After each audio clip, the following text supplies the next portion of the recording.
Hace 2 años, un virus vino a recordarnos que somos vulnerables. Una sensación de incertidumbre y miedo nos abrazó para irse transformando en paciencia y adaptación. Un algo que no vemos nos recordó que también somos fuertes. El 11 de marzo de 2020, la Organización Mundial de la Salud declaró que entrábamos en una pandemia luego de que el 31 de diciembre de 2019 se dieran a conocer una serie de casos de neumonía por causas desconocidas en Wuhan, China. Más de 458 millones de casos positivos han sido confirmados en el mundo. El virus del SARS-CoV-2 ha cobrado la vida de casi 6 millones alrededor de este planeta. Esta situación extraordinaria alteró, por decirlo menos, nuestra vida cotidiana. Ese 23 de marzo comenzó en México un confinamiento inicial de un mes. Sorprendidos, desocupamos las calles, las escuelas y los lugares de trabajo. También se vaciaron los espacios culturales y recreativos.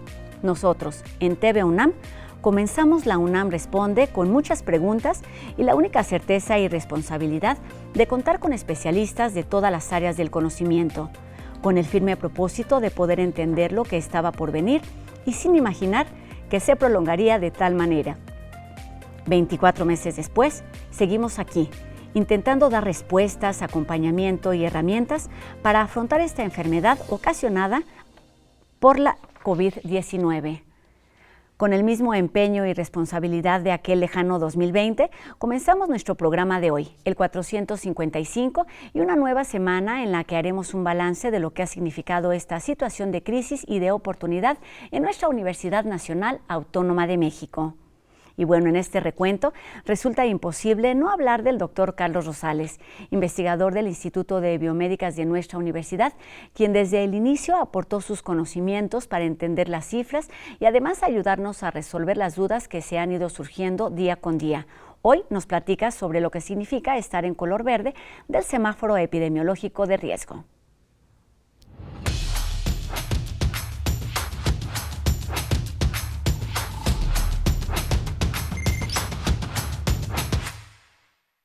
Gracias, Rosa. Muy buenas tardes.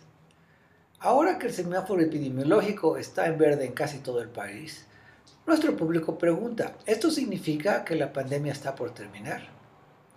Bueno, revisemos. El semáforo epidemiológico es un indicador principalmente del grado de ocupación en los hospitales, no del número de casos nuevos de la COVID-19. En este momento nos encontramos en la cuarta ola de infecciones por el coronavirus. Esta cuarta ola, que ha sido muy grande, se debe principalmente a la variante Omicron. A pesar del gran número de nuevos casos que se presentan y de las muchas personas que se enferman de la COVID-19, los casos graves y el número de hospitalizaciones no ha crecido tanto, y por eso el semáforo está en verde.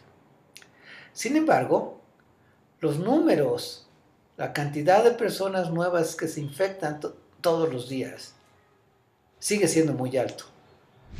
Los números de las personas infectadas están en el orden similar al que se veía en la tercera y segunda ola de la infección. De la misma manera, las defunciones, aunque menores, siguen siendo todavía muy altas y andan del orden de las que veíamos en la segunda y tercera ola de la pandemia.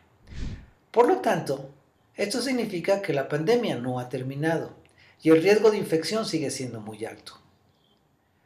La única manera de reducir el número de infecciones es aumentando la inmunidad, hay que vacunarse y seguir con todas las recomendaciones de higiene que ya conocemos. No se confíe, cuídese mucho. Gracias.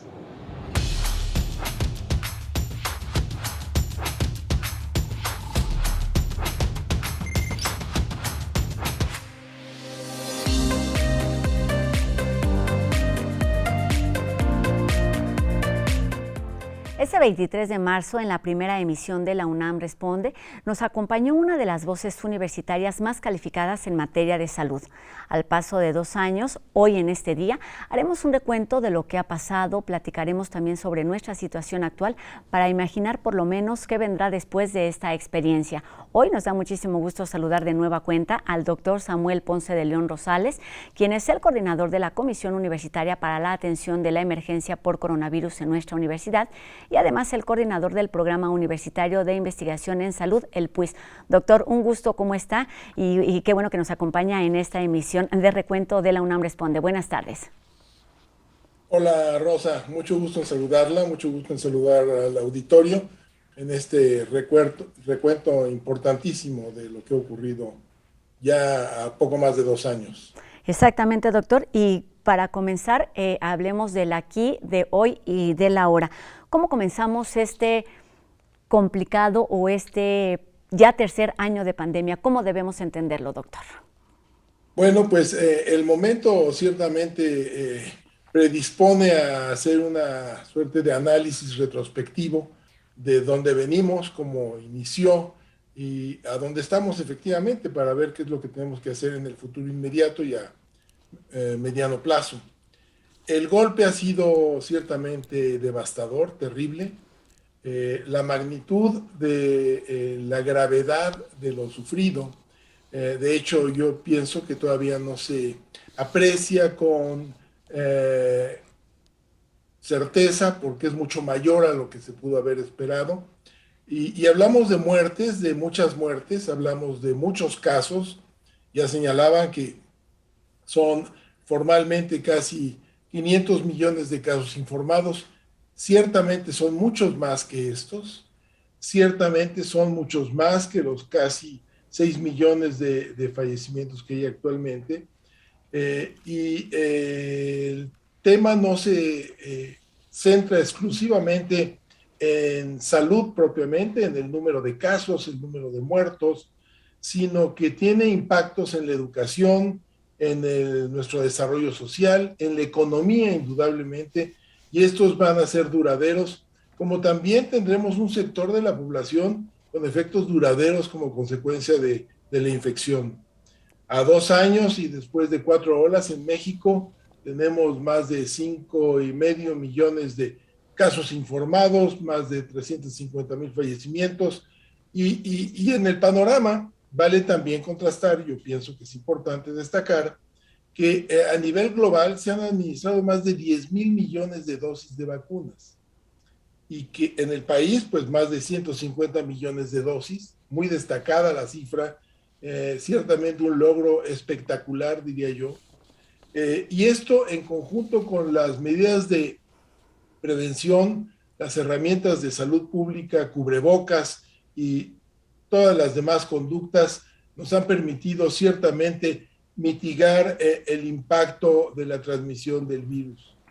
Hoy, efectivamente, estamos en semáforo verde, que implica, como se señalaba correctamente, que tendremos que mantener algunas precauciones ya en función de nuestra responsabilidad civil, de nuestra responsabilidad individual, aunque ya no tengamos el mandato de la autoridad de usar cubrebocas en algunos sitios. Lo recomendable será seguir preocupándonos por evitar los contagios. Tengamos presente hoy mismo que el número de casos en Asia y Europa está incrementándose y si bien hoy en México tenemos un muy bajo número de casos, el número más bajo posiblemente desde el principio de la epidemia y también de muertes, en el escenario tenemos la posibilidad de que la transmisión continúe ciertamente en un nivel bajo, pero posiblemente podríamos tener una quinta ola en el país con características que en este momento sería desde luego completamente especulativo, pero tenemos que estar listos para esta situación. Vamos a ir abordando, doctor. Ay, perdón. Lo escucho. No, sí, está bien. No, adelante. Es que vamos a ir abordando varios de los puntos que usted toca en esta respuesta introductoria, pero antes de seguir avanzando me gustaría que habláramos del papel de la Universidad Nacional Autónoma de México, de la respuesta que dio ante esta emergencia de salud y por supuesto se hizo mucho a través de esta comisión universitaria. Cuéntenos, doctor, ¿cuál fue el trabajo que estuvieron o que han estado realizando a lo largo de 2 años? ¿Cuál ha sido la respuesta de la comunidad universitaria, considerando, por supuesto, a investigadores, pero también a los estudiantes? Sí, claro. Bueno, muy temprano en el desarrollo de este evento, los primeros días de enero, vale la pena señalarlo, tuvimos comunicación con el rector, veíamos con atención lo que venía sucediendo en esas primeras semanas de enero.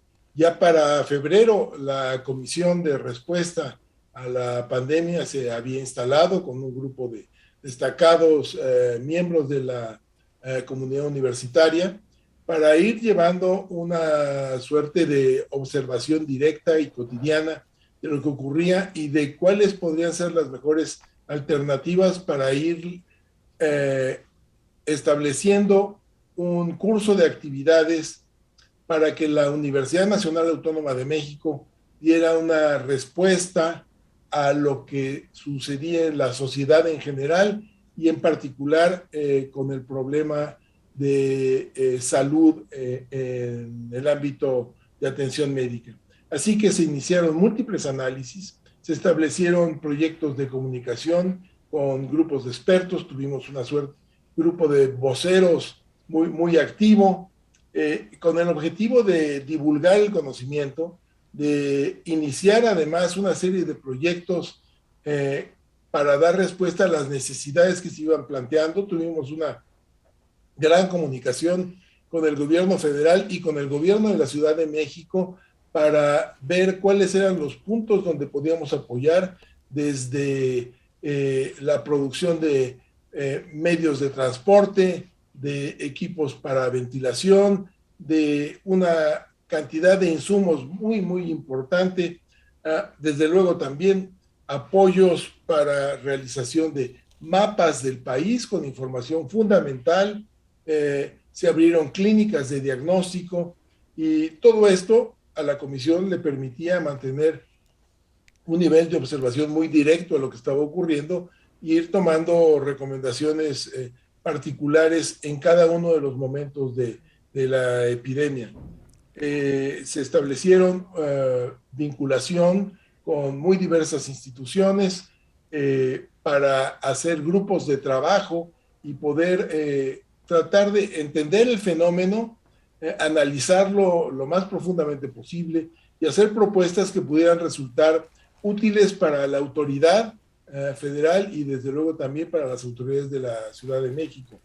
Así que colaboramos con el Instituto Nacional de Salud Pública, con el Colegio de México, con los Institutos Nacionales de Salud, el Instituto Mexicano del Seguro Social, además desde luego de la Secretaría de Salud de Ciudad de México y la Federal. Muy bien, doctor, pues como bien nos dice, pues esta comisión y desde la universidad se dio un importante y también un ambicioso proceso de observación, de investigación, de seguimiento, de atención, de colaboración con instancias universitarias y como ya nos menciona, más allá también de nuestro territorio Puma. Doctor, ¿cuáles han sido o cuáles fueron estos principales aprendizajes, no solamente en materia de salud, que vamos, cuando hablamos de pandemia lo relacionamos directamente con temas de medicina y de cuidado, que es también su especialidad, pero ya lo mencionaba al inicio y ahí quisiera detenerme un poquito más. ¿Cuáles fueron esos aprendizajes en materia de educación, de sociabilización, de colaboraciones? ¿Cuáles son, digamos, en este sentido, los beneficios de esta pandemia? Efectivamente, toda crisis también representa la oportunidad de crecer y de aumentar nuestro conocimiento y nuestra experiencia, y es el caso. Desde luego, el análisis tendrá que ser muy formal y en profundidad. En este momento solo realmente podría esbozar algunos de los temas, y quizás uno de los sobresalientes fue cómo recomponer nuestras capacidades en las actividades de investigación, de enseñanza, de divulgación en medio de la situación epidemiológica, en medio de los riesgos de transmisión.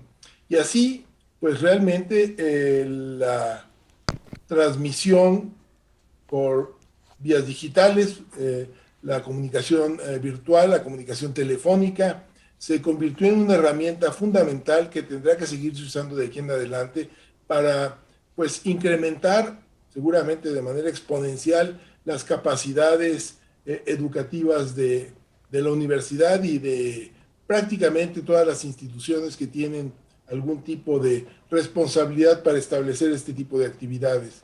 Así que las reuniones a distancia, las conferencias a distancia, los webinars, todo eso es un aprendizaje que se tiene que quedar aquí y tenemos que seguirlo desarrollando al futuro. Desde luego, también un aprendizaje a nivel social y esperemos que político, en términos de mantener un nivel de preparación permanente, porque no hay forma de que podemos hacer intentos de predecir cuándo va a ocurrir el nuevo problema, qué características va a tener. De hace muchos años atrás, desde H1N1, cuando preguntaban cuándo va a ocurrir el próximo evento, bueno, pues falta un día menos para que ocurra, no sabemos cuándo va a ser, pero falta un día menos porque va a ocurrir y va a ser complicado, potencialmente podría ser mucho más complicado porque la población sigue creciendo, porque los riesgos y una serie de situaciones se incrementan. Hoy estamos en una situación complicadísima políticamente en Europa, así que todo esto tiene consecuencias y el impacto mismo de la pandemia, del cambio climático, de la resistencia antimicrobiana, todo se conjuga, todo lo tenemos que tener en el horizonte y todo tiene que ser una fuente de conocimiento. Así que el segundo punto que yo relato es básicamente estar listos y para estar listos tenemos que crear grupos de trabajo y instituciones que estén permanentemente vigilando este tipo de circunstancias. El otro es también mejorar quizás nuestras posibilidades de comunicación y esto requeriría de una situación quizás un poco más amplia para conversarlo, pero la comunicación del evento mismo y de lo que ha seguido a continuación, tendríamos que reflexionarlo y analizarlo y seguramente asumir responsabilidades porque no ha sido el mejor de los momentos la comunicación en estas situaciones. Ha ocurrido siempre en las epidemias. Políticamente hay una participación que es desde luego irremediable, es necesaria, pero finalmente se crean dos bandos que no permiten ubicarnos con claridad, con objetividad en dónde estamos y cuál tiene que ser el mensaje. Y el mensaje tenemos que discutirlo entre todos para beneficio de la sociedad, no para beneficio de unos u otros en este tipo de situaciones. Me quedaría con esos 3 puntos en general, aunque son muchos más los que podríamos seguir enumerando. Exactamente, son muchos porque han sido muchas las acciones y en eso me refiero, lo ligamos en esta parte de los aprendizajes. Me parece, doctor, que también ya abordó temas relacionados con los retos a los que nos enfrentamos como sociedad, como investigadores, pero también como universitarios, doctor. Y en este sentido me gustaría preguntarle por la situación actual. Comenzamos, como lo decíamos al principio, el tercer año de la pandemia, un hecho extraordinario que no imaginábamos que se prolongara al menos tanto tiempo y en este sentido, le pregunto por la situación actual. Vemos un repunte de casos en China, por ejemplo, también en Alemania. ¿Qué sorpresas podemos esperar aún de esta pandemia? Y lo que se hablaba justo en la conferencia de hace unos días en cuanto a la evaluación que se hace al interior de nuestra universidad con respecto a la posibilidad inminente de que esta pandemia se convierta en endemia. ¿Qué debe suceder para que esto se lleve a cabo, doctor? Bueno, sí, en el escenario al corto plazo tendremos que estar muy atentos a cómo evoluciona la transmisión. Efectivamente, en Asia estamos viendo que China tiene ahorita aproximadamente más de 20 millones de sus habitantes están en confinamiento. En Europa, algunos países están notando incrementos importantes, quizás por motivos diferentes, pero en China seguramente por la falta de inmunidad, la sociedad china se herméticamente cerró, no ha habido la experiencia que ha tenido el resto del mundo quizás en relación a exposición al virus, y por eso será quizás el incremento. Y en Europa, pues básicamente por la liberación de los confinamientos y de las precauciones, asumiendo que la situación estaba ya más allá de cualquier tipo de estas necesidades. Entonces, tendremos que ver cómo se evolucionan estas olas en estas regiones, ver cómo van a llegar necesariamente al continente americano. Y desde luego nuestra situación en este momento en términos de inmunidad es una situación, lo hemos comentado varias veces, que nos permite enfrentar lo que viene con relativa tranquilidad, manteniendo las precauciones, pero fácilmente nuestra población puede andar entre el 80, más del 90% quizás de gentes que han experimentado la infección por vía natural o a través de la recepción de las vacunas necesarias.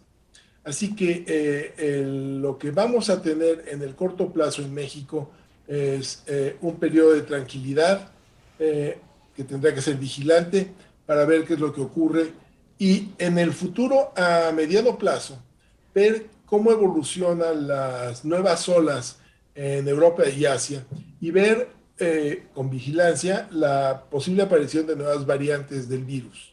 Esto es imposible de predecir, pero en el escenario puede ocurrir. Podría ocurrir también que lleguemos hasta otoño e invierno en una situación de tranquilidad, por lo menos aquí en México o en el continente americano, particularmente en América del Norte, para conocer entonces qué ocurre en un comportamiento del virus que podría incrementar su frecuencia en otoño e invierno en relación a los cambios ambientales. ¿Cómo va a ocurrir la transición de la pandemia a la endemia? Bueno, pues básicamente encontrando que la transmisión del virus se mantiene en un canal de transmisión más o menos estable. Esto es, hoy tenemos un determinado número de casos informados y de muertes reportadas que podría mantenerse a lo largo de los siguientes 18 meses. Estaremos hablando que ese ya es un canal endémico de COVID-19. Pero tendremos que ver y vigilar cuáles son estas fluctuaciones, porque podemos compararlo con lo que ocurre con influenza, en donde cada año tenemos un canal endémico que nos demuestra que ocurren casos a lo largo de todo el año, pero se incrementan mucho en el final del año, y es el periodo epidémico de la influenza, que tiene magnitudes diferentes en regiones diversas, y que también depende de las nuevas características de los virus que están ocasionando la transmisión de influenza en su momento. Recordemos que el virus de influenza cambia muy rápidamente y son diversos los virus que participan, virus A, virus B. En coronavirus esto lo vamos a tener que aprender. Vamos a tener que ir reconociendo qué es lo que ocurre, cómo se comporta, pero es muy probable que siga un camino semejante. Nos quedamos con este consejo, doctor. Estemos tranquilos, podemos vivir y enfrentar así las semanas, los meses que están por venir, siempre y cuando sigamos también con las precauciones necesarias. Doctor, se nos terminó ya la entrevista, pero me gustaría preguntarle y que nos ayude a responder en 30 segunditos. ¿Cómo usted, desde siendo médico, siendo funcionario, siendo vocero de esa comisión universitaria, enfrenta y comienza este tercer año de pandemia? Este tercer año de pandemia tenemos que asumirlo como seguir caminando por un territorio desconocido necesariamente, en donde vamos a tener que estar alertas a cualquier señal y manteniendo nuestras precauciones. Efectivamente, seguiremos en semáforo verde, esperemos que muchos meses, pero esto no implica dejar atrás el COVID-19. Está con nosotros, va a seguir con nosotros. Tenemos que incorporar nuestro cubrebocas como un elemento esencial ya de nuestra vestimenta, es más útil que la corbata, desde luego. Entonces, mantengamos las precauciones y seamos cautos. Pues por un lado el cubrebocas, doctor, y por el otro la importancia de acercarnos a información confiable, que es lo que ha hecho a lo largo de todos estos 2 años la Comisión Universitaria para la Atención de la Emergencia por Coronavirus de nuestra universidad, y también espacios como este. Seguimos desde nuestra Universidad Nacional Autónoma de México informando y acompañando en esta situación extraordinaria. Muchísimas gracias, doctor Samuel Ponce de León Rosales, también coordinador del Programa Universitario de Investigación en Salud, el PUIS. Muchísimas gracias por estos minutos, por este recuento, y nos seguimos encontrando, doctor. Muy buena tarde. Buenas tardes, Rosa. Mucho gusto. Saludos. Gracias. Y bueno, cambiamos de tema. Es que esta tarde No Memes nos platica sobre la evolución de los discos, donde almacenamos trabajos, documentos importantes, fotografías, música, videos, en fin, una parte de nuestra vida está en un dispositivo.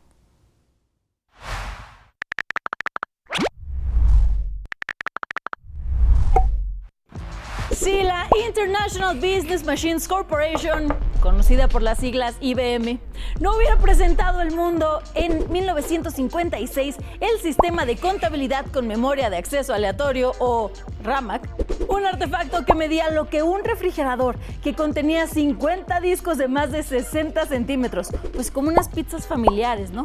Que pesaba más de 1 tonelada, que costaba $50,000 y era capaz de almacenar 5 megabytes de información y que podía transferir la data almacenada en 600 milisegundos, entonces no hubiera existido la palabra con la que se designó a tal invento, hard drive o disco duro. Sin aquel primer paso en la ciencia e informática, no hubieran existido los sucesores cada vez más pequeños, hasta llegar en 1980 al Seagate ST506, el primero realmente doméstico, viable para usar en una computadora personal. Luego vendría el disco duro en estado sólido que, valga la pena aclarar, se creó en 1976, pero no se popularizó sino hasta 2006. Y si no hubiera sido por ese primer disco duro RAMAC, hoy no tendríamos uno en el coche, en la pantalla y en las computadoras. Careceríamos de esos cerebros externos llenos de tantos recuerdos sad y, bonitos también, ¿no?